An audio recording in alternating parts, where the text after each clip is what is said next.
Hi అండి, నమస్తే. నేను మీ వందన. ఈరోజు స్పెషల్ మిరియాల రసం అండి. ఇది మనకు ఏదైనా ఫ్రై కర్రీలోకి వేడివేడిగా అన్నంతో పాటు చాలా బాగుంటుంది. అలాగే దగ్గు, జలుబు, రొంప ఇలాంటి ఏ ప్రాబ్లం అయినా చలికాలంలో ఎక్కువగా వస్తుంటాయి కాబట్టి ఇలా చేసుకొని తింటే మనకి చాలా రిలీఫ్గా ఉంటుంది.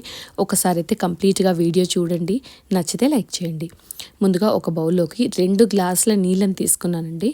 దాంట్లోకి నేను 2 మీడియం సైజ్ టమాటోలని, ఒక నిమ్మకాయ సైజు చింతపండుని, ముందుగా చింతపండుని శుభ్రం చేసుకొని ఇందులో వేసుకోవాలండి.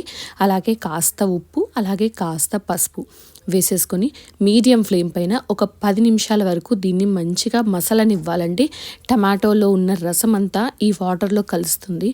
తర్వాత చల్లారిన తర్వాత శుభ్రంగా చేతిని కడుక్కొని మీరు ఇందులో పెట్టి నలిపేసి రసం తీసినా పర్వాలేదు, లేదంటే ఏదైనా పప్పు దువ్వతో అయినా రసం తీసి వేరొక గిన్నెలో వేసి పెట్టేసుకోండి.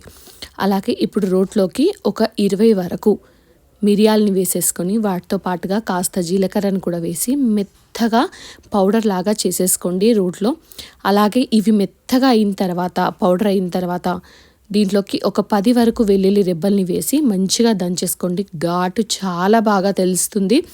వెల్లుల్లి రెబ్బలు, మిరియాలు, జీలకర్ర అన్నీ ఉంటాయి కాబట్టి మంచి ఫ్లేవర్డ్గా ఈ రసం ఉంటుందండి. ఈ దంచిన మిశ్రమాన్ని కూడా తీసి పక్కన పెట్టేసుకొని ఇప్పుడు స్టవ్ ఆన్ చేసి ఒక గిన్నె పెట్టుకోండి. ఆ గిన్నెలో ఒక 2 లేదా 3 టేబుల్ స్పూన్ల ఆయిల్ వేసేసుకోవాలండి. ఆయిల్ కాస్త కాగిన తర్వాత దీంట్లో నేను ఆవాలు వేసుకుంటున్నానండి. ఆవాలు చిటపటమన్న తర్వాత నేను దీంట్లోకి ఎండుమిరపకాయలు వేసుకుంటున్నాను. అలాగే మనం ముందుగా దంచి పెట్టుకున్న జీలకర్ర, మిరియాలు, అలాగే వెల్లుల్లి రెబ్బల్ని వేసుకుంటున్నానండి. జీలకర్ర పౌడర్ నేను ఇక్కడ వాడుకుంటున్నాను కాబట్టి మళ్ళీ విడిగా జీలకర్ర వేయలేదు. ఇప్పుడు ఇవన్నీ ఒక 2 నిమిషాలు మంచిగా వేగనివ్వండి. ఇది వెల్లుల్లి కాస్త రంగు మారుతుంది అన్నప్పుడు చిన్నగా కట్ చేసుకున్న ఒక మీడియం సైజు ఉల్లిపాయని ఇందులో వేసేసుకొని వాటితో పాటుగా 3-4 పచ్చిమిరపకాయలు కూడా వేసేసుకోండి. ఇవన్నీ మంచిగా పచ్చిదనం పోయి వేగాలండి.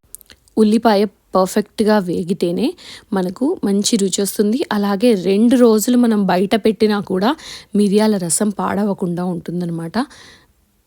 తర్వాత ఇవన్నీ వేగిన తర్వాత కాస్త కరివేపాకు కూడా వేసేసుకొని ఇంకొక 2 నిమిషాలు వేయించుకోండి. చూసారా ఎంత బాగా ఇప్పుడు రంగు అయితే మారిపోయింది అని.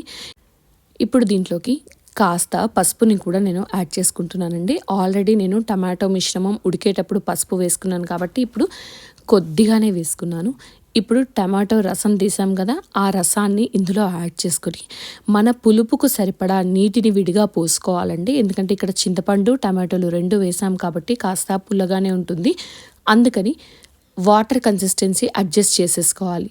తర్వాత దీనికి సరిపడా ఉప్పు, కారం, అలాగే ధనియాల పొడి వీటిని అయితే వేసేసుకొని మంచిగా మసలనివ్వాలండి. రసం మరిగితే మిరియాల ఘాటు రసానికి పట్టి భలే రుచిగా ఉంటుంది. అలాగే మనం జీరా పౌడర్ లాగా కూడా అయిపోయింది, దాంట్లోనే వేసేసాం కాబట్టి ఫ్లేవర్ కూడా చాలా బాగా వస్తుంది. రసం మరిగేటప్పుడు సువాసన అయితే చాలా బాగుందనమాట. ఇలా మరిగిన రసంలోకి ఫైనల్గా కొత్తిమీర చల్లేసుకొని వేడి వేడి అన్నంలోకి మంచిగా ఒక ఫ్రై కర్రీ పక్కన పెట్టేసుకొని తినేయండి. చాలా బాగుంటుంది. మీ నోటికి మంచి రుచి వస్తుందన్నమాట. రసం మరుగుతున్నప్పుడు పైన నురుగా వస్తుంది చూసారా, అది మనకు ఇండికేటర్ అనమాట మంచిగా రసం మరిగిపోయింది అని. ఇలా మరిగిన రసం అయితే చాలా మంచిదండి.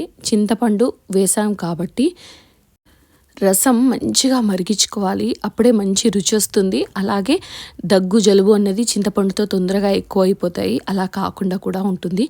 ఈ రెసిపీ మీకు నచ్చిందా? నచ్చితే ఒక లైక్ చేయండి. అలాగే ఈ వీడియోని మీ ఫ్రెండ్స్కి, ఫ్యామిలీ వాళ్ళకి షేర్ చేసి ఒక్కసారి ఈ వీడియోని అయితే ట్రై చేసి చూడండి ఎలా ఉంది ఈ మిరియాల రసము అని. నాకు నచ్చితే అయితే ఖచ్చితంగా కామెంట్ చేసి చెప్పండి. Thanks for watching. Please subscribe.